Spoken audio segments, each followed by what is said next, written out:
As TD Jake says, get ready, get ready, get ready, get ready, get ready to rumble for Coach Claude Cooper.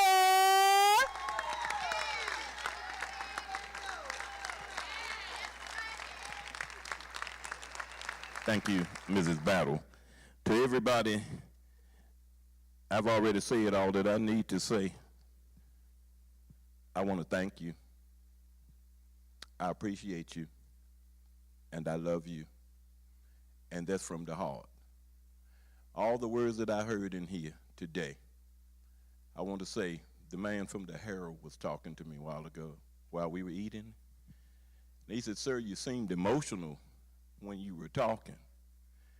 And he said, why was that? I said, man, if you knew what I know about the people in this room. I said, you see, I have ties to everybody in the room. Not just the infield Cougars or the Inboard Wildcats or the Southeast Trojans, but also to the Northwest Vikings and the Eastman Kodiak and the McIver Mustangs. Because I came here for purpose.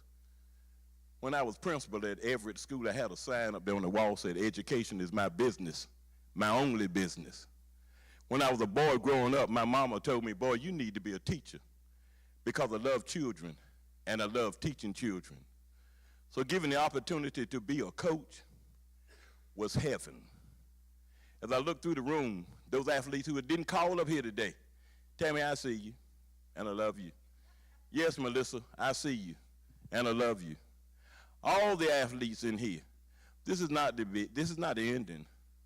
So when you stand here and you can look over here at Joseph and Wanda that I coached and see their children sitting over here. See, there's a feeling that is, you just can't describe it. So this opportunity today, Hall of Fame for me, it's not like this. As I see my family over there, I said when I was talking, a lot of my life went to you because you are my life, athletes. You are my life. Y'all don't know this. Yeah, I coached a long time, but I served as infield recreation director for 22 years while I was the principal and the assistant principal and the coach. Let me tell you what the daddy do. I looked out for my athletes. Bud, I saw that you had a job. Felix, I saw that they had jobs. And I called the colleges to make sure you had jobs. And then I looked out for some of your children to see that they had jobs. And see, when I stand up here in front of you, it's not a put on. It's deep embedded in me. I love you, I care for you, and I would do this. If you let me do it again, I would live this same life right here again. I am as proud of you as you could possibly be. And those of you who didn't get in the Hall of Fame, I say it while I was speaking, you're already in the hall. You're already there. And there's next year, and there's next year, and the next. So to everybody in here, you are. I used to have a quote, you're better because you want to be. That's why you're here. And the question was asked, well, what can you do for Halifax County Schools? I'm so glad you asked. I'm the chairman of the school board. And I'm going to toss out a quote to you from Dr. Ron Edmonds. He said, we can, whenever and wherever we choose, effectively teach all children whose schooling is of interest to us. We already know more than enough to do this. But whether or not we do it must depend on how you feel about the fact that we haven't so far. What does that statement mean? Y'all, we got a long way to educate our boys and girls.